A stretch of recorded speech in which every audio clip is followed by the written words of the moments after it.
En nuestro sindicato, la Secretaría Feminista es un órgano, y de cómo funciona tanto la Secretaría Feminista como el órgano, cómo hacemos con el feminismo en nuestro sindicato. Eso es lo que os quería contar. Y luego estaba el tema de la huelga, pero que yo creo que no me va a dar tiempo a hablaros de eso, no es lo que he preparado, pero bueno, luego podemos debatirlo en los siguientes espacios, ¿vale?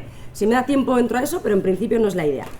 Vale, y para hablaros de cómo funciona el sindicato, en nuestro sindicato, el feminismo, lo primero, pues tengo que hacer una trayectoria histórica necesariamente, luego mi idea es pasar a lo que es el órgano, y luego quería contaros un poquito cómo ha sido nuestro salto de la Secretaría de Mujeres a la Secretaría Feminista, que se han dado unas pinceladas aquí, pero bueno, cómo lo hemos vivido nosotras conceptualmente, ¿no?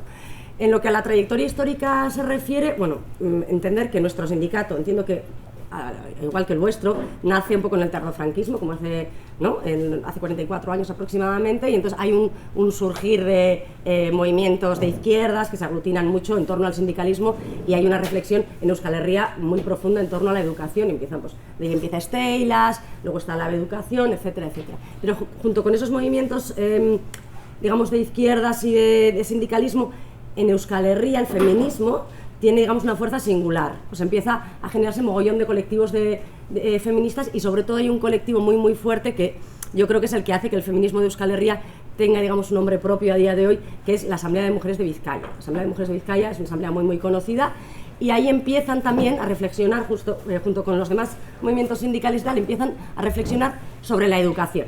Hay un grupo de mujeres que se empieza a juntar para hablar de educación y feminismo, y de ahí, concretamente, de la Asamblea de Mujeres de Vizcaya, surge la Secretaría Feminista.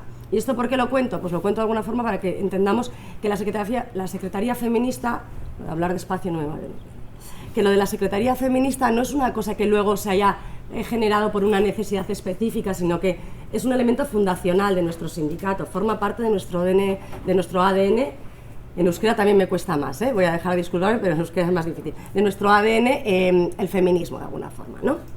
Entonces, eso, y además yo creo que también es porque la educación, antes también se comentaba, ¿no? La educación es un sector mayoritariamente de mujeres, ¿no? Y yo creo que de mujeres combativas, porque además en aquella época las mujeres que habían accedido al conocimiento, a la educación de alguna forma reglada, casi todas estaban en la docencia, ¿no? Y entonces a mí me gusta mucho pensar que la educación es un sector de mujeres combativas y sobre todo es un sector comprometido. En Euskal Herria, por ejemplo, educación es quien sostiene la mayoría de huelgas, sean de función pública, y bueno, qué decir la huelga feminista, ¿no? Entonces, pues bueno, eso como punto de partida. Y luego, la Secretaría Feminista como órgano, ¿vale? Aquí nuestra premisa es un poquito que nosotros lo que necesitamos es tener una capacidad coercitiva. O sea, tener una capacidad coercitiva, yo sé que suena como muy fuerte, ¿no? Sobre todo a los que los que somos de izquierdas nos suena fuerte, pero de alguna forma esto lo que quiere decir es que necesitamos un margen de acción para revertir todas esas inercias, y las voy a llamar inercias por no decir un sistema heterocapitalista patriarcal, porque es muy largo, pero para revertir todas esas inercias que de forma cotidiana hacen que tengamos menos voz, que tengamos menos agencia, que tengamos menos capacidad de decisión. Y es que de alguna forma lo que quiero decir con esto es, como ya vienen diciendo muchísimas feministas antes que yo, es que no vamos a poder hacer la revolución pidiendo permiso y perdón.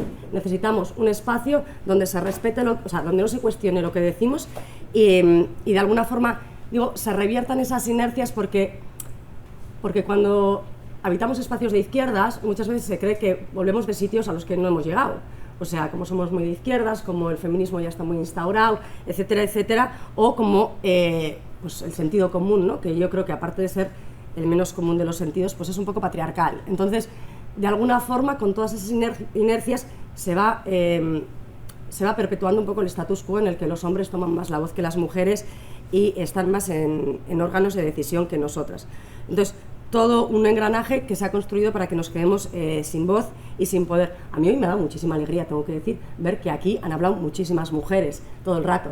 Nosotras nos vemos, incluso aunque seamos, nuestro sindicato es conocido por ser muy feminista, nosotros cuando hacemos una asamblea nacional tenemos que regular la toma de voz, porque los hombres hablan más que las mujeres.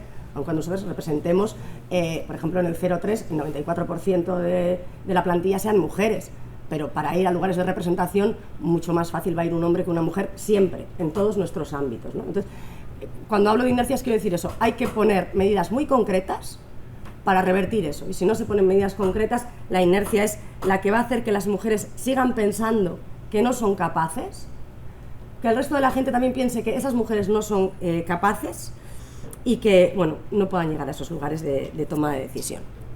Vale, entonces, ¿cómo se hace esto?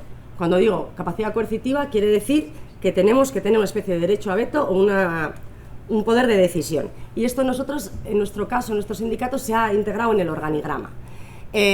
Nosotras tenemos un ámbito, digamos, como un órgano decisorio en última instancia, que es la Secretaría Nacional, en el que se compone de 20 personas, que son 20 personas que van por cupo y representan a los 4 territorios, ¿sí? Araba, Guipúzcoa y Vizcaya y Nafarroa. Entonces van por cupo territorial, cupo de sector y cupo de grupo de trabajo. 20 personas, ¿sí? En el que imagino que como, bueno, no sé si este organigrama se parece al vuestro. Yo os traigo todo esto porque entiendo que esto puede ser algo práctico que os pueda ayudar. Yo no estoy acostumbrada a este tipo de charlas, pero creo que puede ser útil o no sé si se aleja mucho. Entonces, para esas 20 personas hay todas unas peleas de cuánta gente hay de un cupo, tal. Pero luego está IF, que veis ahí, que no es marca registrada, es la Iazcaritza Feminista, que es la Secretaría Feminista, pero tenemos acrónimo porque somos así de importantes, lo que tiene que ser órgano.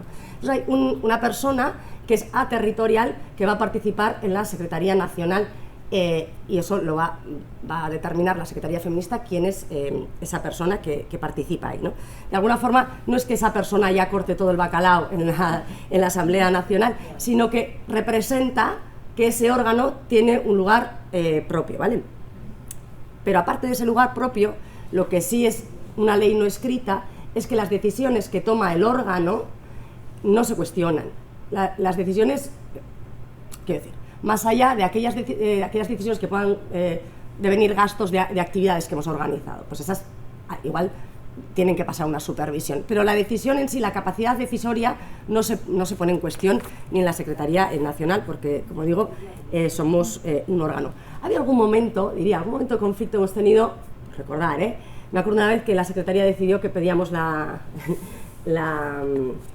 dimisión de la consejera y ni siquiera lo consultamos, o sea, porque la consejera había hecho un comentario muy machista y pues decidimos hacer aquello. Creo que es la única vez que se nos ha dicho que no se podía hacer algo como Secretaría Feminista. Es a lo que me refiero cuando digo capacidad de decisión. Y luego veis ahí la Asamblea Permanente, que sería el otro órgano de toma de decisión, que está compuesta por 2 personas de cada territorio y que si la Asamblea Nacional... ¿Sandet? Sí, Permanente Sandet, ¿es? Que si la Asamblea Nacional se reúne una vez al mes, la Permanente se reúne semanalmente y es ese órgano que en otros sindicatos se llama la ejecutiva, dijéramos, y es ese elemento como de toma de decisiones prácticas más cotidianas y que tienen que ver con lo organizativo. En este espacio el 50% tienen que ser mujeres, esto está así determinado, esto parece lógico, pues si en el sindicato somos el 70% mujeres, en el órgano ejecutivo como mínimo el 50%. Bueno, pues esto no es fácil, o sea, esto nos ha costado. Es verdad que a día de hoy rebasamos eso, pero nos ha costado. Vale, de todas formas, aquí lo que estoy diciendo es en el organigrama cómo funciona, pero más allá de que seamos un órgano, etcétera, etcétera, lo más importante es que en esos espacios haya mujeres que sean feministas, que se sientan y se entiendan fuertes o con agencia y que estén en lugares de toma de decisión y tengan un equipo que las sostenga. Voy a intentar como dar más a esto, pero un poquito sería la definición. Para intentar conseguir esto, nosotras en el Congreso de 2022, sí, estaba Asunta y estaba Yolanda, estáis las dos. En la ponencia integramos un párrafo, que es este, que dice: en Steilas tenemos claro que hay que feminizar la negociación y la representación sindical. Por ello, al menos el 60% de las personas que de parte de nuestro sindicato participen en cualquier ámbito de trabajo, reunión, comparecencia o encuentro serán mujeres, tratando siempre de superar ese porcentaje. Claro, para eso las personas liberadas tendrán que ser en gran medida mujeres. Claro, Es verdad que esto ya era una práctica no escrita que el sindicato llevaba haciendo desde hacía algún tiempo, ¿no? Pero lo intentamos llevar aquí al Congreso, y esto realmente, digo, corresponde con el porcentaje, bueno, no llega al porcentaje de la plantilla, es decir, en educación somos mucho más que el 60%. Y pensábamos que iba a ser algo muy fácil, pero vosotras que estabais allí, no os acordáis, hubo bastantes resistencias para eso. Había resistencias del tipo, si es una reunión en la que hay dos, no va a poder haber un 60%, hay personas que no son binarias, o ¿qué más había? Ah, sí, una cosa que es muy cierta, que es que si las mujeres tenemos que estar en los espacios de representación de forma constante, tenemos una carga de trabajo que es insostenible para nosotras. Y esto es cierto. Por eso es necesario liberar a más mujeres, porque si son las mujeres las que tienen que ir a las reuniones, tiene que haber más liberaciones de mujeres. Bueno, en cualquier caso, lo que quiero decir es que yo vengo aquí a contaros cómo hemos montado nuestro chiringuito y parece que ha sido maravilloso y facilísimo, pero no, es complicado a cada paso. Nos ha costado dar cada paso, aun cuando las personas que nos rodean tienen una conciencia, obviamente, o sea, quiero decir, que creo que no hace falta decir todo esto, ¿no? Entonces, esta propuesta se aprobó, como digo, y creo que la sostenemos bastante bien. Diría que flaquearíamos probablemente en la FP y en la Uni, igual no, pero en el resto, nosotras, tanto en la portavocía como en todas las mesas sectoriales, nosotras siempre llevamos mujeres. De hecho, un poquito, esta es la imagen del sindicato a día de hoy. En la permanente hay 5 hombres y 3 mujeres, y en la Asamblea Nacional, pues el 66% son mujeres y el 33% son hombres, ¿no? Esto os lo he puesto, bueno, esto es también en Copuru, en cantidad de liberación del sindicato. Bueno, ahí hay una persona no binaria, unas personas no binarias, pero bueno, que se ajusta un poquito, si veis, se ajusta en los órganos de representación y las liberaciones. Y esto es un poco, os lo he puesto ahí porque es el pico de edad en nuestro sindicato, para darnos cuenta cuál es la fotografía lo mayoritario de nuestro sindicato. Es que la mayoría de las liberadas son mujeres entre 33 y 45 años, ¿vale? Y en los hombres la edad no es tan relevante. Este dato es importante para alguna que otra cosa. Vale, entonces, esa es la imagen a día de hoy, pero de alguna forma, como decía, seguimos teniendo dificultades para tener agencia en ciertos espacios. Por ejemplo, la portavocía, ¿no? En nuestro sindicato, la portavocía, digamos que tiene un margen de acción bastante amplio, y se nos hace muy difícil conseguir mujeres que quieran estar en la portavocía. Es cierto que en nuestro sindicato la portavocía tiene que ser una mujer. No hay posibilidad de que un hombre sea portavoz de nuestro sindicato. O sea, hace, no sé, yo no recuerdo cuándo. Entonces, es verdad que se están trabajando portavocías compartidas, que es una estrategia bastante interesante. En otros sindicatos también se están trabajando, porque el que una mujer, bueno, que cualquiera, pero sobre todo se ve en los casos de mujeres que llevan portavocías o están en espacios de toma de decisión y poder, que se hace insostenible. Pues yo, no sé, recuerdo, por ejemplo, en el último congreso de LAB que yo estuve, que estaba Ainhoa Echaide, que será probablemente la primera secretaria nacional de un sindicato a nivel estatal, que era una mujer que yo creo que fue hace 20 y pico años, empezó a ser secretaria nacional de LAB, y es un referente para todas nosotras. Y aquella mujer habló de, o sea, una mujer irrompible, pues no te lo podías creer, y aquella mujer habló del peso emocional y psicológico que le había pasado el estar en ese lugar, ¿no? Las soledades que había sentido y las resistencias que había sentido. Entonces, sí que creemos y pensamos cada vez más en las propuestas de portavocías compartidas. Y es así como lo intentamos llevar a cabo ahora, ¿no? Pues en un sector igual va a hablar una que sea más de ese sector, o sea, vamos como intercalando, pero en algún momento, o sea, si no hay otra opción que haya un hombre que sea el que representa, nos puede pasar en la privada, por ejemplo, pero son casos muy aislados, ¿vale? Porque, como digo, representamos a un sector altamente feminizado. Y esto, además, esto nos lo han ido, de alguna forma, te voy a decir que nos lo han ido copiando. Hemos sido muy pesadas porque cada vez que íbamos a una pancarta decíamos poner mujeres, o sea, no puede ser que estemos en una huelga de educación y que estemos con 3 señores en la pancarta. Esta es la última huelga que llamamos por la ley de educación, y somos solo mujeres. En la anterior diría, es que busqué un poquito, y en la anterior era medio y medio. Entonces aquí ya, o sea, quiero decir, estoy yo, está Ala y está Ela, y estas son las portavoces a día de hoy, las que llevan educación en los sindicatos mayoritarios de educación en Euskal Herria. Entonces, ¿qué pasa? Que para llegar a esta imagen nos cuesta un montón encontrar a mujeres que quieran estar en espacios, o sea, que estén en espacios de portavocía o en espacios como estos. ¿Por qué? Pues lo que decía antes, ¿no? De alguna forma las mujeres no se sienten capacitadas para estar en puestos de responsabilidad, lo cual suele ocurrir a la inversa con los hombres en la mayoría de los casos, que ocupan el espacio rápidamente, ¿no? Al margen de su antigüedad o conocimiento. Esto también está cambiando, pero bueno, es un poquito lo que pasa, y no es ya que lo diga yo. Nosotros hemos hecho un plan de igualdad y se ha hecho, luego os lo cuenta Anne, pero se ha hecho un diagnóstico y ahí de alguna forma se concluía cosas como, bueno, pues que a la hora de asumir los puestos de responsabilidad las mujeres han expresado sentimientos de falta de confianza en sí mismas, de menosprecio, de incertidumbre, de no verse aptas, ¿no? Luego, bueno, es más largo, pero el desprecio y el alto grado de exigencia de las mujeres hacia sí mismas es consecuencia directa de la socialización de género. Cuando las mujeres se unen a un espacio en el que han sido expulsadas, y hablamos en este caso del ámbito público, les hace sentir que su presencia es ilegítima. Y claro, es que esto, o sea, a muchísimas mujeres, ¿no? Cuando hemos entrado en ámbitos sindicales no le hemos dado legitimidad a nuestra propia voz, sobre todo y cuando hemos hablado y pues mucha gente ha estado mirando el móvil, tosiendo, o sea, se le ha dado menos legitimidad. Son cosas que salían de forma constante aquí en el diagnóstico y que hemos vivenciado, ¿no? Muchas veces las mujeres, hasta poder llegar a tener ese lugar de autoridad, ¿no? Nosotros, por ejemplo, antes cuando decía en las asambleas, en los consejos nacionales, etcétera, pues hemos implementado formas para que las mujeres hablen.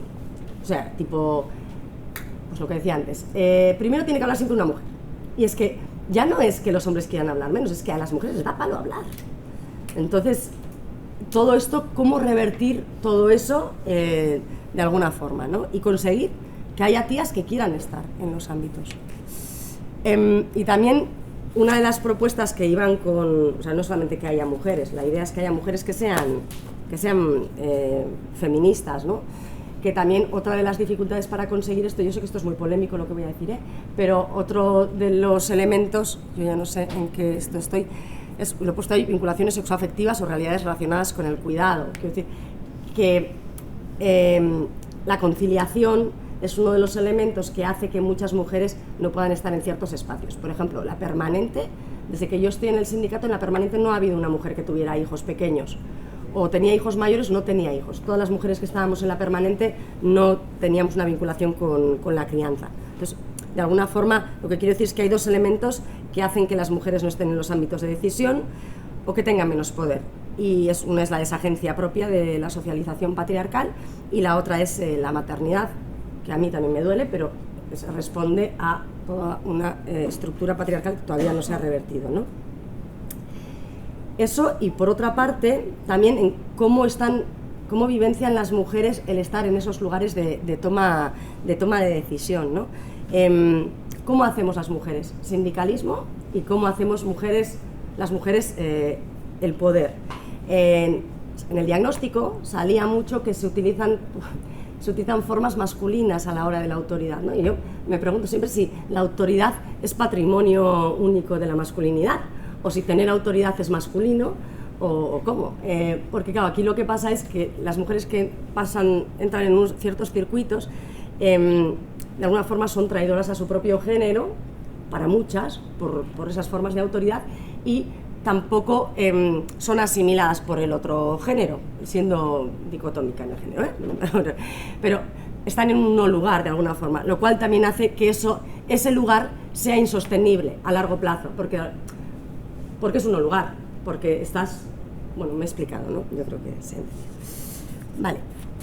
Y esto tiene un poquito que ver para mí con esta frase que poníamos en la ponencia. En otras palabras, en nuestra sociedad representamos el sindicalismo como un proceso que se da a través de lógicas beligerantes de negociación, atribuyendo a los hombres la fuerza y el coraje necesarios para ello. Por tanto, en Steylas tenemos claro que hay que feminizar la negociación y la representación sindical. quiero decir, hay una forma masculina de hacer en el sindicalismo. Yo creo que se ha entendido que el sindicalismo era un ámbito mayoritariamente masculino hasta hace no tanto, porque era ese ámbito de discusión y de beligerancia, de fuerza, en el que tú en un momento dices, pues no, y me levanto de la mesa, ¿no? Hay una forma de hacer, no, de negociar, que no sea así. ¿Cómo es? ¿Es pidiendo permiso y perdón? ¿Hay lugares intermedios? Bueno, pues yo creo que las preguntas van por ahí, y a las que intentamos entrar en esos lugares, pues a veces vamos penalizadas por distintos lugares. Y bueno, y ahí simplemente hablo, porque voy corriendo, pero bueno, no me da tiempo, que tanto aquí en Euskal Herria se hizo un estudio de un libro que se llama Democracia Patriarcal, que os invito a leer, en el que hacen un análisis de cómo vivencian las mujeres están en el ámbito político. Y ahí pues estaba Echaide, estaban muchísimas mujeres que pertenecen al ámbito político, y era todo el rato esa reflexión sobre, hostia, desde el feminismo hemos intentado llegar a ámbitos de poder y ahora no podemos sostenerlo. O sea, no se puede, ¿no? ¿Cómo hacer? Pues habrá que pensar. Vale, cambio de tercio. Esta es la primera parte. ¿Voy muy rápido? Vas bien. Perfecto. Vale. Esto es lo que representa el órgano. Luego, yo no podía venir aquí hoy y no hablaros de lo que hacemos dentro del sindicato, que es por lo que nos conoce todo el mundo, que son los materiales feministas que hacemos, que es por lo que nos conocen en todos los colegios. Entiendo que vosotros también las tenéis colgadas porque nos nutrimos mutuamente, igual que de los calendarios maravillosos del STE. O sea, esto es un poquito por lo que a nosotras se nos conoce en Euskal Herria, y me voy a detener brevemente, pero tiene que ver un poquito con nuestro cambio discursivo, digamos. Si veis, estos son los carteles. Si ves el primer cartel, tiene que ver con decolonizar el currículum, y de alguna forma, lo que he puesto estos dos a modo de ejemplo, Primero porque los carteles son el punto de partida para nosotras, para cualquier unidad didáctica. Nosotras tenemos unidades didácticas pues desde hace 44 años.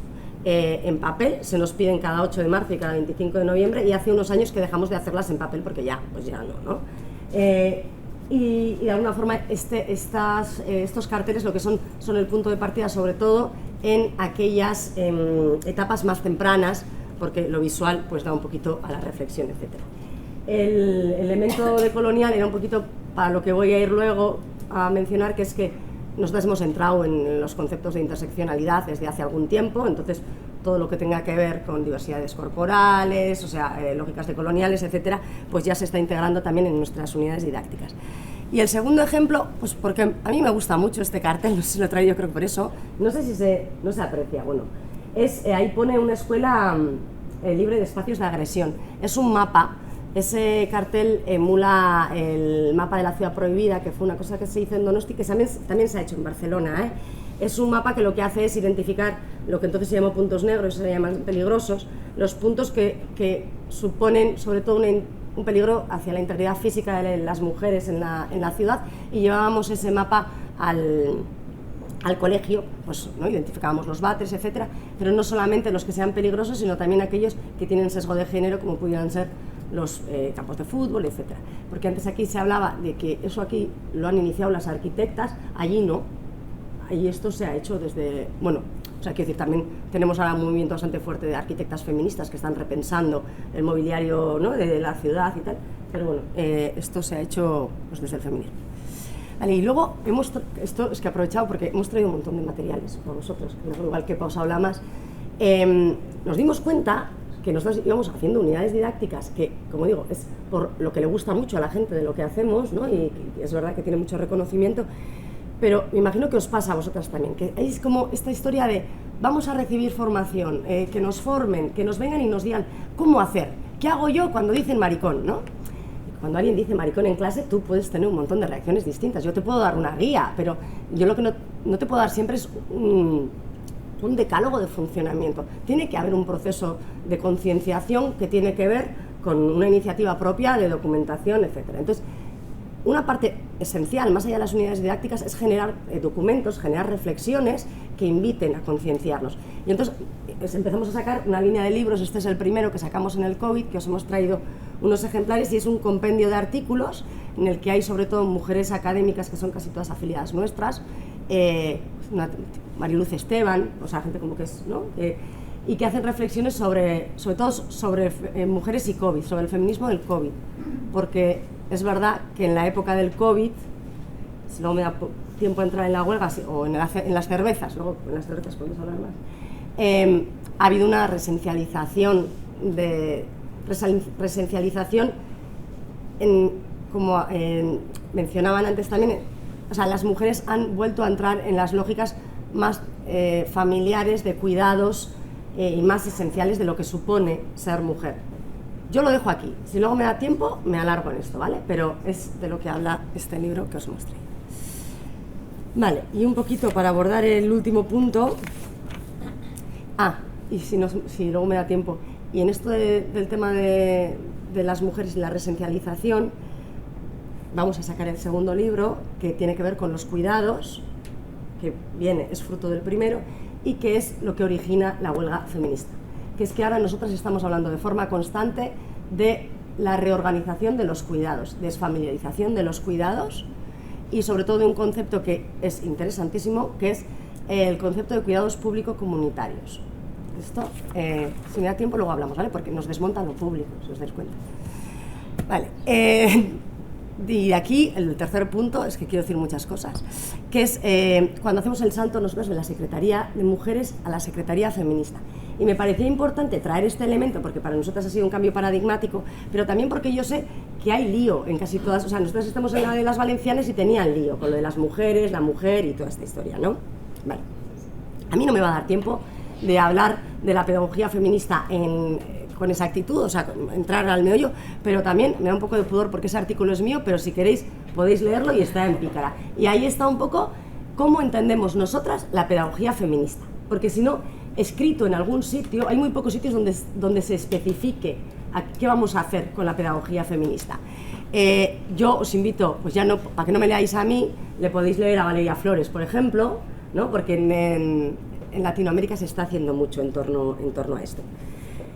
Pero bueno, nosotras de alguna forma hacemos este salto de la asamblea, porque primero han sido secretarías de mujer, luego de mujeres y luego secretarías feministas, ¿no? De alguna forma como diversificando cada vez más. Nosotras damos este salto, a ver, que creo que he traído una imagen, sí, ahí estamos, en la rueda de prensa, el 19 de febrero de 2020. Y hacemos unas jornadas, que son estas, que son, que hay, no sé, pues unas jornadas bastante interseccionales en las que hablamos de transexualidad, hablamos de gordaactivismo, hablamos de feminismo gitano y hablamos de feminismo tullido. Entonces empezamos a meter esa lógica interseccional. Así, forma de chascarrillos, digo que esas jornadas son del 12 de marzo de 2020. ¿A alguien le suena la fecha? Casi las dejamos ahí, allí se contagió de COVID casi todo el mundo, y o sea, fue el día en el que empezó la historia. Entonces, hacemos ese salto con esas jornadas y no es un simple cambio de nombre, como decía, pasamos un poquito de la coeducación a la pedagogía feminista. Cuando pasamos de la Secretaría de Mujeres a la Secretaría Feminista, estamos entendiendo el feminismo como un paraguas que abarca una lógica de opresiones. Es decir, hay un salto paradigmático, hay un salto conceptual en el que el marco teórico ya no es el sistema sexo-género, por decirlo de alguna forma, sino que es lo que se llaman las teorías queer. A mí no me gusta esto, no sé si nos suena un poco lo de las... Son las teorías queer que a mí, como digo, no me gusta mucho porque es un contexto muy yanqui y además muy académico y así, pero aquí eso tomó forma de transfeminismo, aquí eso lo hemos llamado transfeminismo.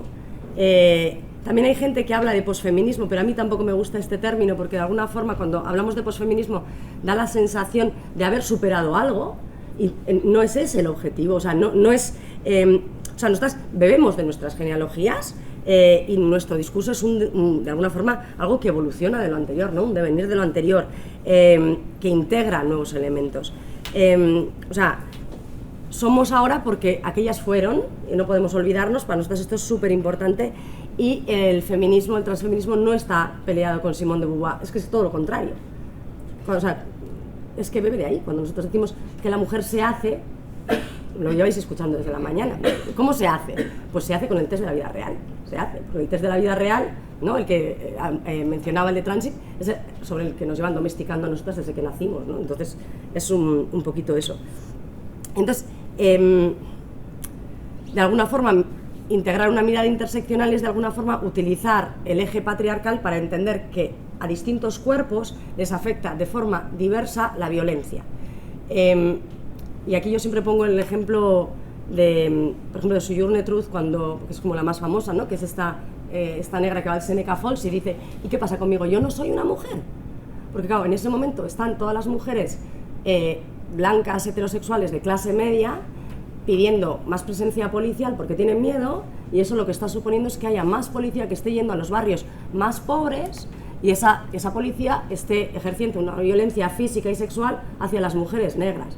Entonces, no es que la violencia patriarcal nos afecte de igual forma, no, la violencia es el eje sobre el que se articulan diversas formas que funcionan en nuestro cuerpo de formas diferentes. Y cuando hablamos de interseccionalidad, para nosotras es muy importante, ¿no? Que no entenderlo como, pues, tú eres una mujer blanca, tienes esta violencia, pues una mujer negra más, negra y tullida más, negra. No es un sumar de violencias, es que esas violencias funcionan de forma distinta. A una mujer que está en un lugar de poder le funciona de una forma, pero puede estar en un lugar de poder y ser negra. O sea, hay que leer los ejes de cómo funcionan esas violencias. O sea, no hay una sola mirada. No se puede mirar de una forma y decir los señores son malos, las mujeres son buenas y esto, o sea, hay que como complejizar esa mirada, ¿no? Y esto que digo, pues es un poquito complicado llevando a la pedagogía feminista y como decía a mí hoy no me va a dar tiempo de explicar esto porque ¿cuánto me estoy pasando? ¡Uf! Estoy muy mal. Sí. Vale, ya está, acabo ya. 2 pinceladas de lo que es la pedagogía feminista. A mí realmente de lo que me gusta hablar es de esto, pero como no da tiempo, pues os doy dos pinceladas. Una de las propuestas de la pedagogía feminista para nosotras es cambiar la mirada. O sea, dejar de mirar a lo diferente y a lo que no encaja en la norma. O sea, a eso que no está hecho a imagen y semejanza del canon, ¿no? Porque estamos todo el rato haciendo políticas asistencialistas que son necesarias, estamos buscando cómo ayudar a las mujeres ante los problemas que les genera el patriarcado, pero de esa forma estamos planteándolas como si fueran las que sufren, las víctimas de un sistema, en lugar de mirar a quien está generando la lógica de opresión. Cambiemos la mirada, preguntémosles a los señores de nuestra aula, a los niños que ocupan más la voz, a los niños que están ejerciendo todo eso, ¿por qué están haciendo eso? Ese cambio de mirada, aunque nos parezca que no, porque cuando miramos de forma asistencialista a las mujeres es una mirada condescendiente de cómo protegemos a estas mujeres. Bueno, bien, protégelas, pero cuestiona cómo se está ejerciendo el poder, ¿no? Ese cambio de mirada es poner el dedo un poquito en la llaga. Y el otro elemento que a mí me parece muy importante es hacer política desde el cuerpo. Que yo os digo, esto, pedagogías feministas, como si hubiéramos inventado la penicilina, pero esto ya se viene haciendo desde los años 70, las mujeres llevamos haciendo política desde el cuerpo desde siempre, pero es hacer política desde el cuerpo en el aula para nosotras, y cuidado, con chalecos salvavidas, no vamos a ir a pecho descubierto, pero hacer política desde el cuerpo quiere decir implicarte en el proceso pedagógico y entender que quien tiene un armario no solamente el alumnado, que sea LGTB o las mujeres que tienen, sino que todos tenemos lugares de fuga, tenemos lugares de vulnerabilidad, tenemos dolores que el patriarcado causa en nuestro cuerpo y que podemos generar empatía y lugares de alianza si conectamos con esta vulnerabilidad, entendiendo esa vulnerabilidad como fortaleza, que esta es la propuesta política. Quiero decir, esa lógica patriarcal genera una violencia sobre todos los cuerpos y si tú realmente conectas con esa vulnerabilidad y abres ese armario, ¿no? Que a la masculinidad, por ejemplo, le pueda costar tanto, pero me da igual, el armario de soy maricón, de soy boyera, pero de soy neurodivergente o de a mí la masculinidad me sienta mal así, ¿no? Y esa es la propuesta de poner el cuerpo de alguna forma ahí. Y ya está, corriendo, porque no tengo más. Y ahora vienen que paño. Muchas gracias.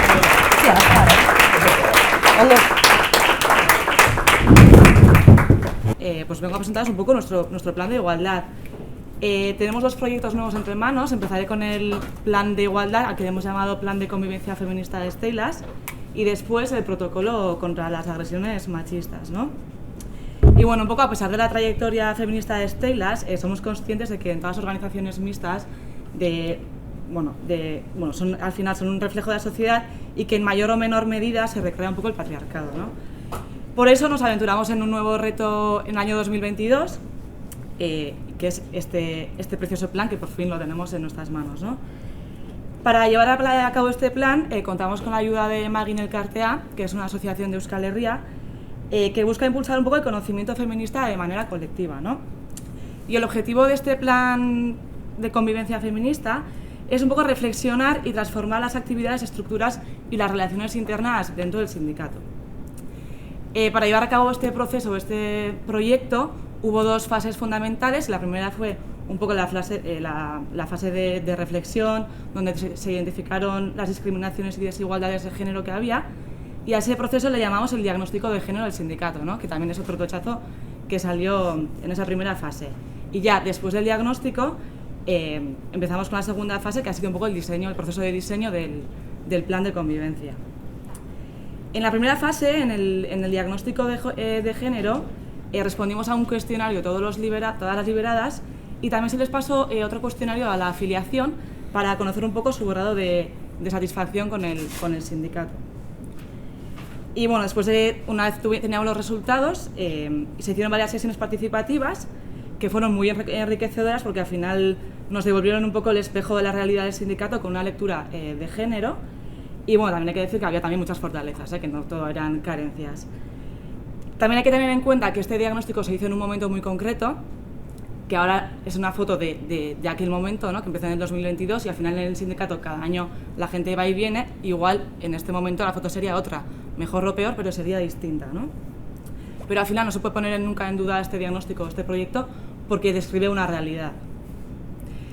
Luego también ha sido un trabajo duro y no ha sido un trabajo fácil, ¿no? Porque al final lo que estamos pidiendo son cambios de actitudes, autocrítica, esto trae incomodidades, resistencias por parte de compañeras o compañeros, y bueno, pues el proceso bonito ha sido, pero también ha sido duro. El plan se votó en el último Consejo Nacional que celebramos en abril, se aceptó. Y también decir que es un documento vivo, ¿no? Aquí tenemos puesto que es el plan de 2024-2028, o sea, tiene una duración de 4 años, y a los 4 años se revisará. Este es el primero, luego pues no sé si vendrán más o cómo funcionará. Estamos empezando, y para llevar a cabo este plan tenemos un grupo de trabajo que se encargará un poco de la coordinación. Al final somos 4 territorios y estamos más o menos 1 o 2 personas de cada territorio para que se implemente esto. Y para que entendáis un poco de lo que os estoy hablando, que aunque bueno, si ya lo habéis hecho ya sabréis un poco por dónde va, os voy a comentar unos pocos ejemplos de medidas que implementaremos a partir de septiembre, ¿no?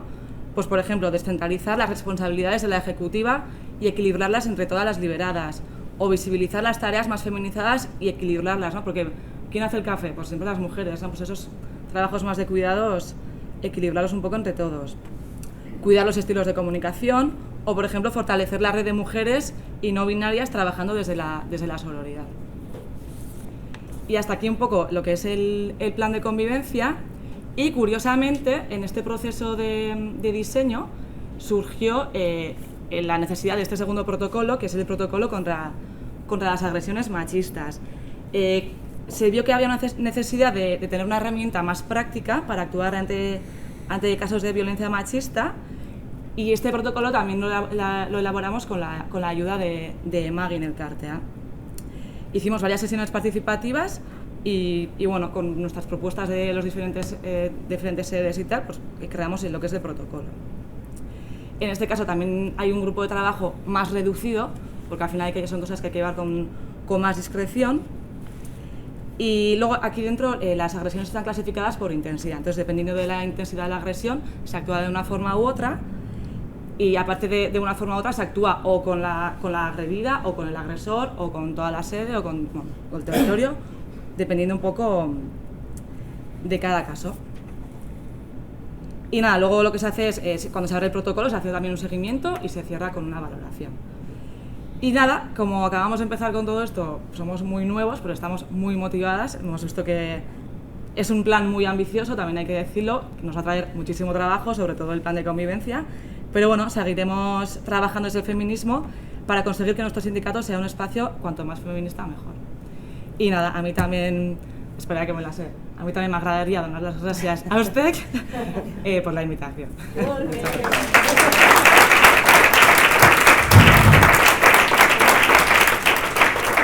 Bueno, ahora me toca a mí. Arratsaldeon a todos, yo soy Kepa y soy miembro del grupo LGTBIQ de Steylas, ¿vale? Lo mío son 10 minutitos, ¿vale? Para empezar un poco con el histórico, la primera unidad didáctica del grupo LGTBIQ+ de Steylas fue en el 2013, fue la primera unidad didáctica, y nos dimos cuenta que desde la página web tuvo muchísimas descargas, o sea que había una necesidad de los centros, entonces fue una de las descargas, o sea fue muy obvio que hubo muchas descargas de esa primera unidad didáctica, y entonces ya en el congreso del 2014 se hizo oficial ya el grupo LGTBIQ+ de Steylas, entonces podemos decir que llevamos 10 añitos del grupo LGTBI. Somos dos grupos diferentes, lo que ha explicado Nagore de la Secretaría Feminista, somos dos grupos totalmente diferentes, con identidades diferentes, incluso con maneras de hacer diferentes. Pero yo diría que estamos bajo el mismo paraguas, que es el transfeminismo, ¿no? O sea, estamos bajo el mismo paraguas, pero somos dos grupos totalmente diferentes. Incluso me arriesgaría a decir que es un poco el reflejo que pasa en la sociedad, ¿no? Nosotros cuando los movimientos sociales de LGTBIQ siempre tienen el feminismo como referente, como faro a donde seguir, ¿no? Un poco el feminismo siempre es la vanguardia del movimiento LGTBI en el movimiento social. Pues en el sindicato es un poco lo mismo, ¿no? Está la Secretaría Feminista con sus marcos, sus teorías, como su vanguardia, ¿no? Y nosotros seguimos llevamos 10 añitos siguiendo a Estela o como ellas como referente. Tenemos mucha coordinación, hay mucho trabajo en grupo, la comunicación es constante, de hecho la mesa de Nagore en la sede está al lado, así que estamos ahí todo el rato, la comunicación es muy constante. Bueno, la parte negativa de este punto yo diría que es seguramente las bolleras que estéis aquí escuchando, lo sabéis mucho mejor, es la doble militancia, es decir, la militancia en el grupo LGTBIQ+ del sindicato y la militancia en el grupo de Secretaría Feminista, es decir, estar en dos grupos, ¿no? Eso es lo que pasa en el sindicato para algunas bolleras que están en el sindicato, que están en los dos grupos, entonces es como más militancia, la doble militancia. Pero bueno, a pesar de ello, no quita que sea una riqueza maravillosa que tiene nuestro sindicato, porque son como dos motores que están en funcionamiento para trabajar el transfeminismo, ¿no? No es solo que la Secretaría Feminista ese motor de la Secretaría Feminista esté trabajando para el transfeminismo, sino que estamos como dos grupos remando a favor del mismo, le llamamos transfeminismo o transmaribibollo, pero son dos motores en vez de un único motor trabajando por el mismo objetivo, ¿no? Y luego, escuchando a Nagore, se me viene a la cabeza, ha explicado el salto que han hecho de Secretaría de Mujeres a Secretaría Feminista, y me viene que nuestro nombre del grupo es el grupo del LGTBI, y que podríamos hacer un salto paradigmático, como ha explicado hoy a Nagore, que no lo hemos hecho en el nombre nosotros, ¿no? Nosotros somos grupo LGTBI, tal cual, identitario o siglas que suenen, ¿no? Pero podríamos haber hecho un salto de marco como podría ser a la liberación sexual, ¿no? En vez de hacer un grupo de LGTBI, hacer un grupo de liberación sexual. Es verdad que el nombre no lo hemos cambiado en un congreso, pero nuestras actividades sí que se engloban en un marco de liberación sexual. Por poner un ejemplo mucho más práctico, ¿no? El nombre no lo hemos cambiado, pero por ejemplo la última formación que hicimos el 17 de mayo fue sobre pornografía en el centro escolar, ¿no? Pues creo que el cartel está por ahí en la mesica. Es como la formación que montamos desde el grupo era de pornografía. La pornografía en sí no es una temática LGTBI, pero sí que se engloba en el marco de liberación sexual, ¿no? Entonces nuestro grupo se llama LGTBI, pero nuestras actividades y nuestro trabajo sí que se enmarca en la liberación sexual. Me viene en mente Cristo Casas, que sacó el libro de Maricas Malas hace poco, y él planteaba que las políticas queer o las políticas transmaribibollo serían políticas que inciden en toda la sociedad, ¿no? Que no son políticas LGTBI que solo inciden en la comunidad LGTBI. Las políticas de liberación sexual son aquellas políticas que liberan a toda la sociedad, ¿no? Es decir, pues cómo tratar la pornografía no es una política expresamente LGTBI, sino es más de liberación sexual, que es un marco, como ha explicado Nagore con la Secretaría Feminista, un marco mucho más revolucionario y mucho más liberador para toda la sociedad, ¿no? Entonces el nombre no lo hemos cambiado, pero la práctica sí, ¿vale? Que no es poco, con los 10 añitos. Justo decir que somos dos grupos diferentes, remarcar eso. La Secretaría Feminista, como ha dicho Nagore, es un órgano autónomo con poder de decisión total, y lo nuestro es un grupo de trabajo. Lo podríamos comparar o ponerlo en paralelo como el grupo de servicios jurídicos, el grupo de salud laboral, pues tenemos el grupo de LGTBIQ+. Y luego, para que veáis, os pondré unos ejemplos de lo material del grupo que hacemos en el día a día. Por ejemplo, Steylas tiene una revista que sacamos cada 4 meses, así, que se llama Clase Coaocha, que es como la voz de la clase, que son 25 paginitas que sacamos cada 4 meses, y una página entera es para el grupo LGTBIQ+. Por ejemplo, el último artículo que sacamos fue sobre las fechas grandilocuentes del 28J, el 17 de mayo y estas fechas, pero nosotros remarcábamos que en ese artículo que nuestra lucha es constante todo el año, ¿no? Entonces, bien las fechas grandilocuentes para ponerlas encima de la mesa, pero que es una lucha constante de día a día. Y hacíamos el guiño a la planificación del curso escolar que estamos haciendo ahora. Es decir, si queremos que sea transversal durante todo el año, ahora estamos en la planificación del año que viene para poder meterlo, yo que sé, en un plan de tutorial para ponerlo todo el año y no solo en las fechas grandilocuentes. Por ejemplo, eso explicábamos en el artículo y exigíamos recursos pues al Departamento de Educación.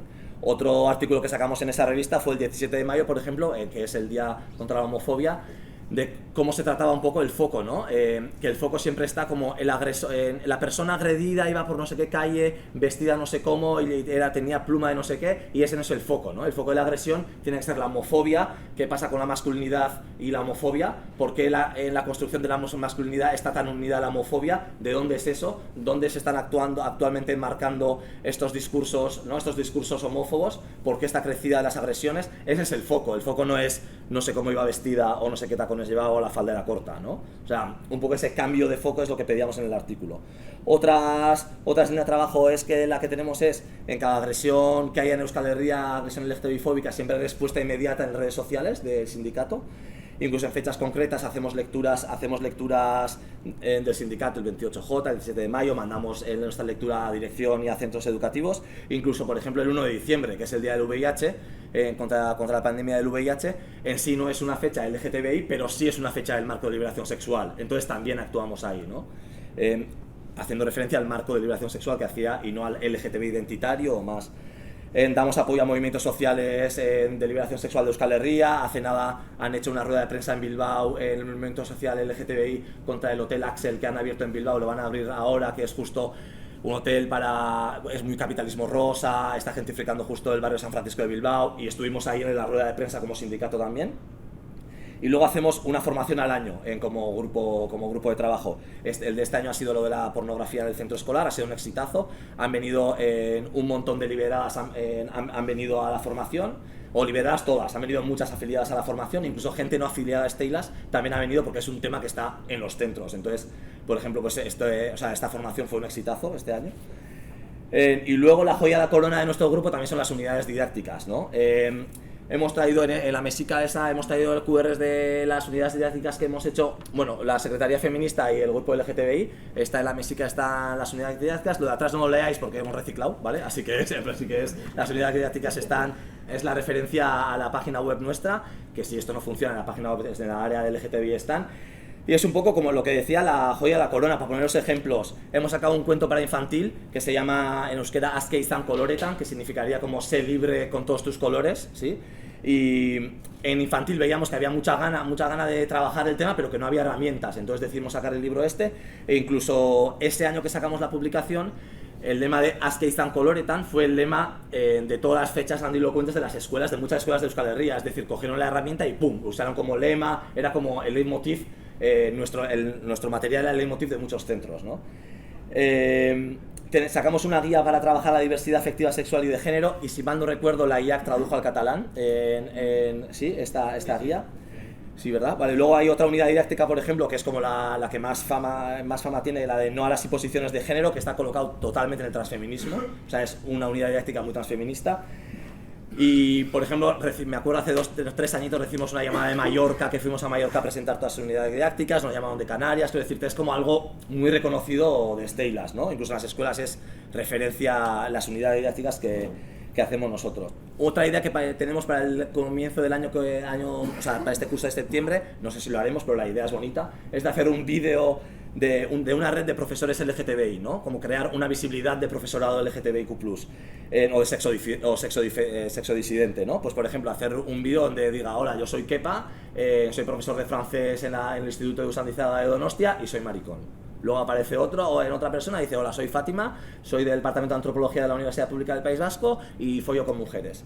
Pues una dice follo con mujeres para que no sea identitario. Yo puedo decir soy maricón para que sea un poco más identitario, para enmarcarlo más un poco todo en la sexodisidencia y no tanto igual en ese marco de liberación sexual y no más en la identitariedad de LGTBIQ+, para que sea, como decía, más revolucionario y más, ¿no? para que pique más, ¿no? Y nada, pues para finalizar decir eso, ¿no? Que Steylas es leída como un sindicato feminista, es un sindicato feminista que está muy unida a los movimientos sociales, sobre todo al feminismo y a la disidencia sexual. De hecho, en las manifestaciones fuimos como de las primeras que sacamos las banderas teníamos las míticas banderas de Steylas, pero las banderas feministas de Steylas, que son moradas con Steylas, o con la bandera LGTBIQ+, con Steylas, fuimos como los primeros sindicatos, el primer sindicato que sacamos eso a las manifas. Luego nos han copiado, pero bien, que las ideas buenas hay que copiarlas. Y eso. Entonces, a ver, per finalitzar, només voldria agrair-vos la vostra invitació, espero que us hagi semblat interessant i útil el que us hem explicat, i recordeu-vos que damunt la taula teniu material per fer una ullada i que després, si us ve de gust, fent unes birres i podem parlar més tranquil·lament. Merci.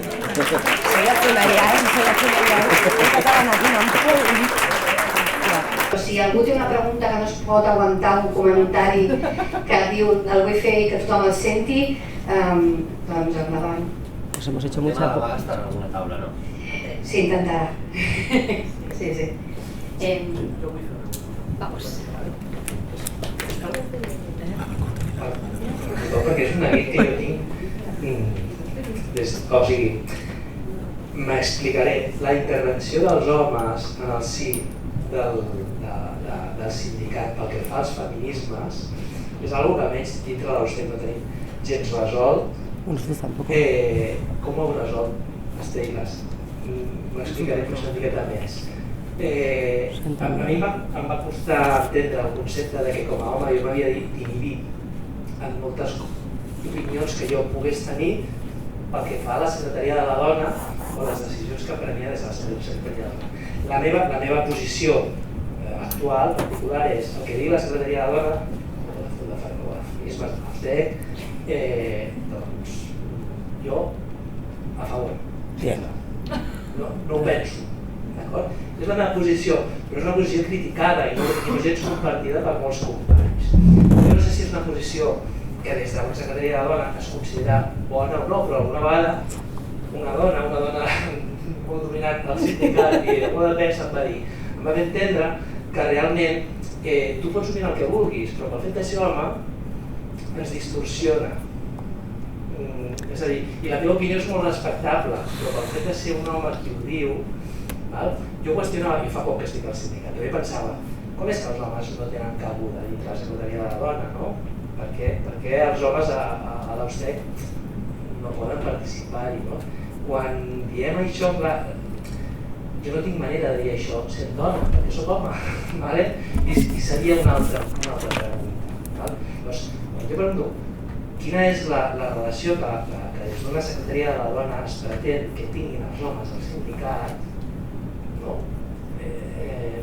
què és el que és pertinent com a home de dir en relació a la secretaria de la dona, i que no hi cabem de quina manera, i clar, i lògicament penso que ha de ser la secretaria de la dona qui d'alguna forma obri o doni cabuda a aquest neguit que podem tenir homes i dones al sindicat, que estem molt lluny d'on esteu vosaltres, pel que veig. Yo puedo, pero necesito cervezas un rato, una mesa, un montón de tiempo. No, me parece que esto puede ser súper enriquecedor para vosotros y para vosotras. También, no sé si este debate lo hemos hecho de forma tan abierta en mi sindicato, también estoy pensando. Haces preguntas que son pertinentes y que igual nosotras, o sea, yo vengo del movimiento feminista, o sea, este es mi lugar político, ¿no? Y luego el sindicalismo ha venido después, entonces yo para mí hay cosas que no se cuestionan, como pueden ser los espacios no mixtos en los ámbitos de lucha feminista, o sea, pero esto igual necesitáis saber por qué hace falta tener un espacio no mixto, ¿no? Y no se os ha explicado. Yo también hay una parte que como feminista me he dedicado un montón de tiempo a documentarme de cosas y creo que necesitáis hacer ese ejercicio, que igual no tenemos que ser las mujeres las que vayamos a hacer ese trabajo pedagógico con vosotros, sino que podéis ir interesándoos y ir descubriendo. A mí una idea igual es un poco compleja, pero voy a intentar. Cuando tú dices, es que yo no tengo manera de ser una mujer, bueno, pero digo porque, bueno, podríamos complejizar esto más, pero yo tampoco tengo manera de ser un hombre, quiero decir.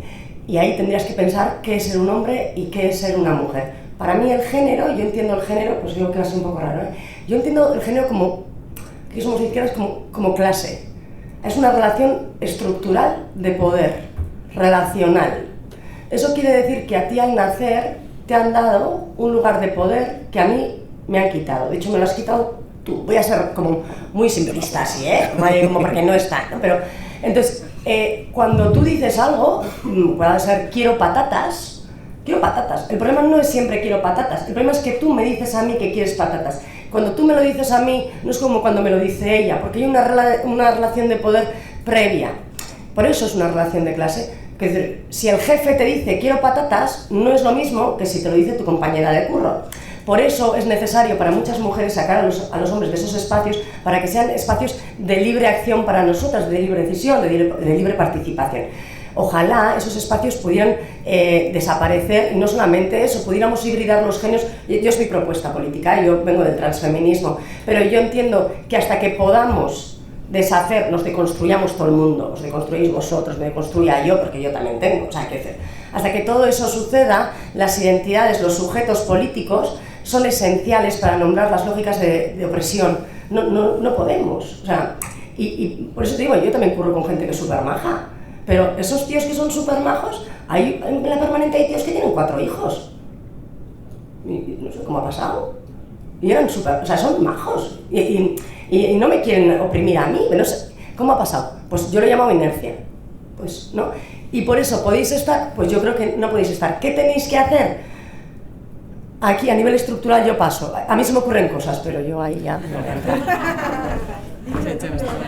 Jo t'haig de dir que este debate lo hemos tenido, el vam tenir al Congrés del 2017, per la gent que no hi éreu, és important que recupereu totes les ponències, va ser dur, se'ns va demanar que la Secretaria de Feminismes no existís directament i que fos un grup general on pogués entrar tothom. Aquest debat el vam tenir i vam explicar una mica, totalment en la línia que diu ella, que nosaltres necessitem els nostres espais d'expressió, que en cap cas no batem les opinions, però que han de ser espais nostres de decisió. T'agraeixo moltíssim la sinceritat, perquè sé que ets una de les persones que a més contribueixes molt amb la teva sinceritat i mai poses pas a les rodes de les nostres decisions, a diferència que hi ha altra gent que no ho diu i sí que ho pensa, que no cal aquest espai. Però és el que passa, no? Mentre no tinguem un espai futur, paradigmàtic, on totes les persones tinguem les mateixes oportunitats, sabem que no les tenim. No les tenim travessades per un munt de desigualtats més. Quan estem parlant de la construcció del gènere, la tenim claríssima, no? Quina és aquesta opressió. Però en altres aspectes ens podríem posar a la pell, clarament. Llavors us demano, primer, que pensem per aquí. Gràcies. Una pregunta. Jo crec que nosaltres com a organització tenim un problema, és que moltes vegades, per exemple, ara les 2 primeres intervencions són d'homes, però precisament en aquest sentit, quan vas a un secretari intercomarcal, a alguna assemblea, a alguna ordre nacional, que realment qui copa les paraules acostumen a ser homes, moltes vegades aquests homes es repeteixen, moltes vegades, jo reprodueixo aquestes dinàmiques i ho reconec, però sí que és veritat que et faig aquesta intervenció perquè has dit una cosa molt interessant, que vosaltres heu fet aquest treball, no? I heu posat una sèrie de normes, d'alguna manera ho esteu regulant, és a dir, com heu arribat a fer aquest pas?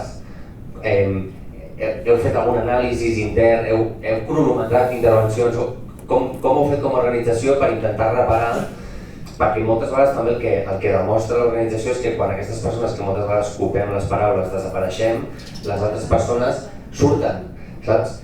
Que és interessant, no? Com reproduïm aquestes dinàmiques i m'interessaria com des d'Esteles heu intentat reparar això. ¿Qué es? Bai. Galdera zan, ni galdera interesgarria, una pregunta muy interesante. Hola. Era un comentari, a modo irónico y con todo el cariño, Dani. Però això que has començat a dir, ho hem estat parlant a l'hora de dinar. Aleshores, no ha donat temps ni que demanem com el micro i agafes directament el micro per explicar-ho tu. I són paraules nostres. Vale? I ho sento, però és que ho havia de dir perquè a més heu de parlar i estàs aquí escoltant uns i altres i no reacciones com per poder comentar això, no? Que jo volia comentar de dir, hòstia, hi ha com molta intenció però al final Hi ha molt tio que agafa el micro i repeteix paraules de la que hem dit nosaltres o... Una altra cosa ràpida que s'està dient per aquí i que és important, O sigui, a l'última sessió del Pla d'Igualtat, nosaltres estem amb el Pla d'Igualtat, o del que de moment li diem Pla d'Igualtat, moltes persones d'aquí no hi éreu. Sento, Dani, saps que t'estimo molt, però t'has de llegir la documentació, perquè nosaltres durant un curs hem pres nota del temps que parlàveu al secretariat de Barcelona, els homes, ¿vale? En tots els secretariats, al 100%, els homes veu parlar el 70% de mitjana més que nosaltres. De vegades, de cops, perquè quan posàvem el temps ens anàvem al 90%, perquè a més us esteneu moltíssim, no?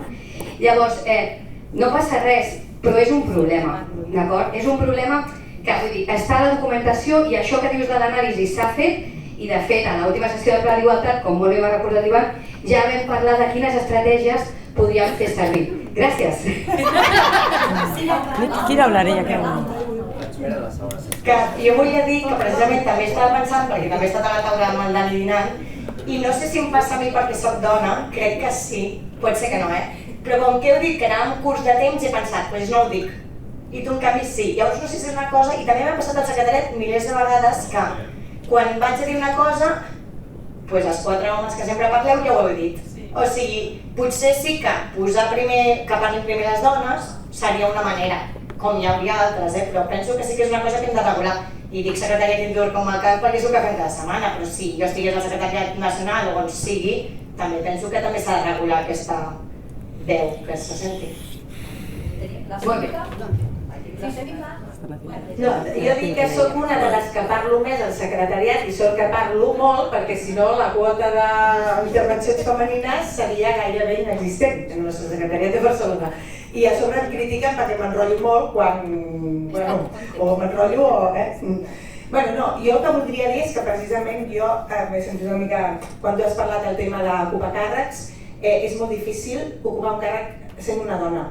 I jo ho he viscut en primera persona, és una situació molt solitària, molt qüestionada. S'atreveixen a qüestionar-te coses a tu que en el teu predecessor, que ha sigut un home, no se li ha qüestionat, a vetar-te a fer segons quines activitats que et corresponen com a càrrec, cosa que no han fet amb el teu predecessor, que no han tingut els sants pobrots, per dir-ho d'alguna manera, de qüestionar, i no és gens fàcil.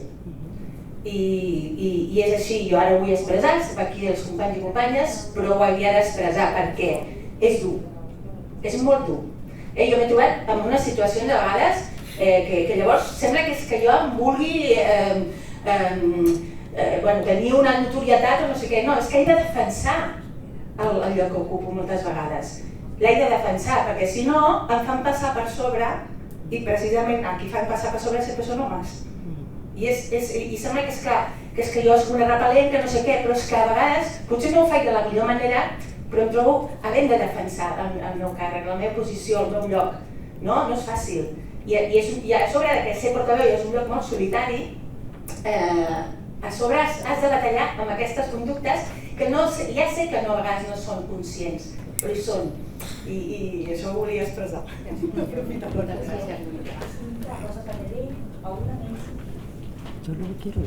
Gràcies, Nakoi. En realitat anava a repetir una mica el que ha dit la Yolanda, però més a nivell internacional, a dins de l'organització on jo estic a Qatar, són majoria dones i, si em coneixeu a mi, difícil que les dones no parlem més que els homes, però a nivell d'internacional i inclús a nivell de negociació moltes vegades jo soc l'única dona. És a dir, ara ens hem trobat amb el contraparal·lelisme que a la part d'administració de negociació tots són dones, menys un home. Tenim ara a la Mesa General de Funció Pública tota l'administració dones, menys un home, que és el que menys càrrec té, que és el subdirector, i a la part sindical jo l'única dona, UGT i comissions, tot tios. I, com dèiem, per tant, jo crec que als sindicats ens queda molta feina a fer per transformar el sindicalisme en un sindicalisme realment feminista i fer unes demandes i una acció sindical realment feminista. I el que diu la Yolanda i la Nagore, és veritat que la solitud que tens en espais això, internacionals, envoltats de sindicalistes, és molt gran. No perquè siguem dones, sinó perquè les nostres formes de fer són diferents. O sigui, sentir el cop de puny sobre la taula, que és com vaig néixer jo com a sindicalista, era que el primer dia vaig pensar ¿dónde me he metido?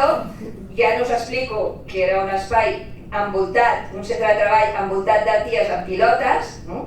O sigui, imagineu-vos la meva entrada en el món sindical, doncs ara, que bueno, vale, vas a un espai que suposadament tots són molt sindicats, molt feministes, però només hi ha homes, no? I les formes de fer continuen sent les mateixes i al final les dones seguim tenint el rol de secretària, de cambrera, de bla bla bla bla bla.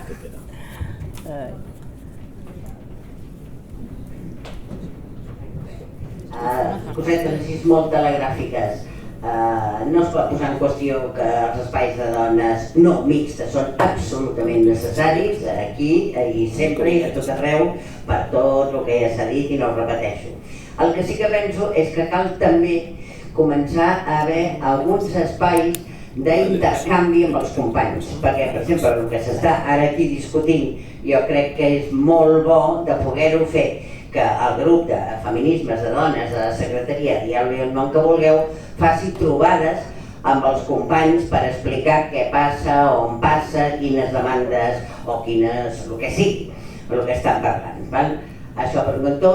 Per un altre cantó, aquesta història de que el senyor sempre xerreu més, això és històric, o sigui, heu vist tota la vida, i jo vaig estar un temps a Podem o Catalunya en Comú, no me'n recordo quin dels dos espais, és igual, i s'havien inventat una cosa que no sé si és la millor, però us la dic, si més no, i és que agafaven paraules, aquesta cosa típica, però no només agafaven paraules un home i una dona. Si no hi havia cap més dona que demanés paraula, no la donaven a cap més home. Perquè pogués parlar un altre home, s'havia d'apuntar una altra dona. Per dir-ho d'alguna manera, feien com les llistes cremalleres. A les paraules podien parlar una dona i un home. Si no hi havia una altra dona, no parlava un altre home. No sé si és el millor, però em va fer gràcia la primera vegada que vaig veure com funcionava, i clar, la veritat és que finalment les dones també parlaven, entre altres coses perquè els senyors els deien demana la paraula, que ja l'ho vull demanar. I bueno, i per acabar, jo no sé, Iolanda, em sap molt greu el que dius, i jo crec que això no tenia una mica a veure amb la involució general que parlava aquest matí, perquè jo no em vaig sentir així com vaig ser portaveu 8 anys, vaig estar 8 anys, no m'hi vaig sentir, i és molt probable que això tingui que veure amb aquesta involució que parlava aquest matí.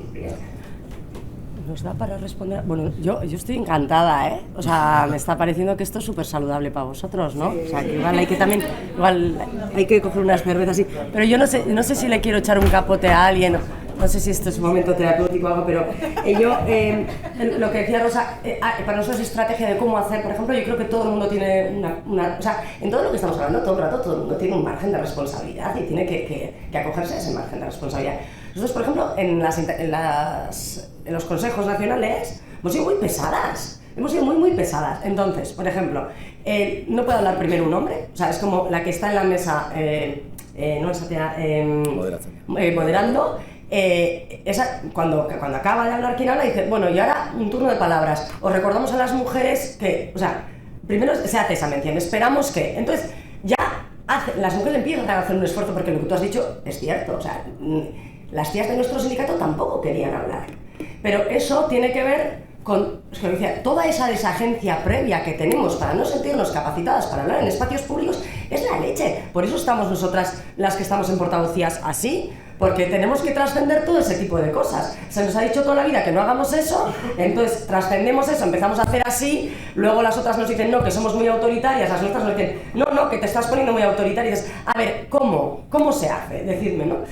Entonces, ahí está esa deconstrucción colectiva que tenemos que hacer todas. Yo, cuando decía coercitivo en una charla, la que sea, primero tienen que empezar a hablar tías, si habla un tío tienen que pasar como mínimo 2 turnos para que pueda hablar, si habla un tío no repite hasta, si hay turnos pedidos, primero hablan las mujeres y los tíos hablan después, etc. Y esto igual, por eso decía, parece como muy así, pero esto se hace un tiempo y luego se va como regularizando un poquito. O sea, pero al principio es que hay que hacer eso, y yo me he dado cuenta, en mi sindicato las tías se han sentido obligadas a hablar en un momento, ¿no? Porque cada vez que hablamos un consejo, se hacía una valoración, y pues Ana Pérez, yo y la otra decíamos, las mujeres no han hablado. Y ya las mujeres no han hablado, y se lo decíamos a las mujeres, ¿eh? Y a los tíos les decíamos, o sea, estáis hablando todo el rato. Entonces hay que hacer, después de esos encuentros, hay que hacer revisiones. Y la otra cosa, en esta lógica, no sé si es terapéutica o lo que sea, pero que yo quiero decir, para que nos entendamos en lo que nos toca hacer, que cuando se nos dice que no tenemos que hablar, o cuando se nos dice, no es un no a toda nuestra... es un no a una situación de poder que ostentamos en un lugar concreto. Es decir, yo también me he revisado. Yo, como portavoz del sindicato, yo ha habido momentos en los que he hablado y se ha callado todo el mundo.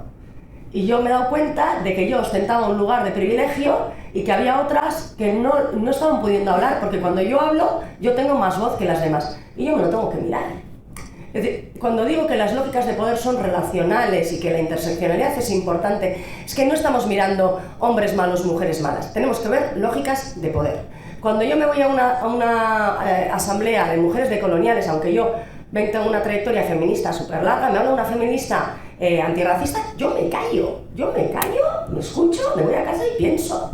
A mí eso me ha ocurrido en la vida, ir a escuchar hablar a una feminista decolonial y decir, no, espera, yo, que allí se les ocurrió a dos hombres coger y decir, no, tú no está, digo, no, ¿cómo? O sea, ese es el ejercicio y es, digo, relacional. Y a mí, cuando ostento lugares de privilegio, también me toca. No sé si esto nos sirve, pero... Ah, qué pa. Sí, con el micro me da cosa. Para hacer un poco la réplica que Enrica, no sé si he entendido muy bien, pero era un poco la posición de los hombres hacia la secretaría feminista, ¿no? Me hace cosa como hacer la réplica desde situación de hombre, en vez de como maricón, pero... o sea, yo creo que se tiene yo como hombre también se tiene como una sensación muy de orfandad, ¿no? El movimiento feminista está articuladísimo y yo como hombre no tengo un movimiento articulado, pero no puedo pedir que me angele al movimiento feminista. O sea, mi orfandad no tiene que ser angelada por la secretaría feminista, tengo que hacer yo mi curro. Que cómo tengo que hacerlo, no sé qué, no tengo ni... O sea, pues la bibliografía que ha dicho Ana Gore, leerla, o hacer grupos de hombres, yo qué sé. Pero esa sensación de orfandad no puede ser angelada por la secretaría feminista. O sea, eso no puede ser... Y esa sensación de orfandad existe, ¿eh? O sea, quiero decirte, existe. Incluso yo como maricón he llegado a hacer al movimiento feminista. Igual el sujeto político feminista tendría que ampliarse y tenía que ser de penetrado. O sea, yo qué sé, ¿no me entiendes? Pero mi sensación era que no, es que tengo una orfandad y necesito una articulación de movimiento de liberación sexual. No necesito ir a tocar la puerta, ¿no? Que es lo más fácil porque están articuladísimas ellas. Entonces, es guay ir y peña, dadme, ¿no? Pero no, esa orfandad mía tiene que ser gestionada de otra manera, creo yo, no sé. Que para mí, ahora vamos a empezar nosotros de pie, que para mí no tienen, o sea, para mí lo que ha dicho Rosa, yo estoy totalmente de acuerdo con lo que has dicho, total, pero para mí lo que ha dicho Rosa también es pertinente. Dentro del espacio sindical, encontrar un lugar de encuentro puede ser necesario. Yo creo que no sabemos cómo hacerlo, nosotras lo estamos haciendo, no sabemos cómo hacerlo, porque es muy complicado, porque parte de la premisa que yo creo que decía antes, si el espacio mixto se hibrida, ahí las mujeres, no, mal, tiene que ser otro espacio, a ver cómo hacemos ese otro espacio en el que los hombres puedan hablar, pero nosotras no nos desagenciemos más. Es una arquitectura compleja. ¿Que hay que hacerla? Sí, nosotras la última huelga, que no hemos hablado, la última huelga ha sido con tíos, y se ha hablado de que los tíos sean el sujeto del movimiento feminista. Y yo casi lloro en arameo, ¿me explico? A mí cuando me dicen como sujeto, no, como interlocutor, como interpelación, como sujeto, o sea, entonces es muy complicado. O sea, no sé si esto se entiende, pero tenéis que estar, pero cómo es muy complicado porque todavía no estamos bien. Ustec, Estés i H.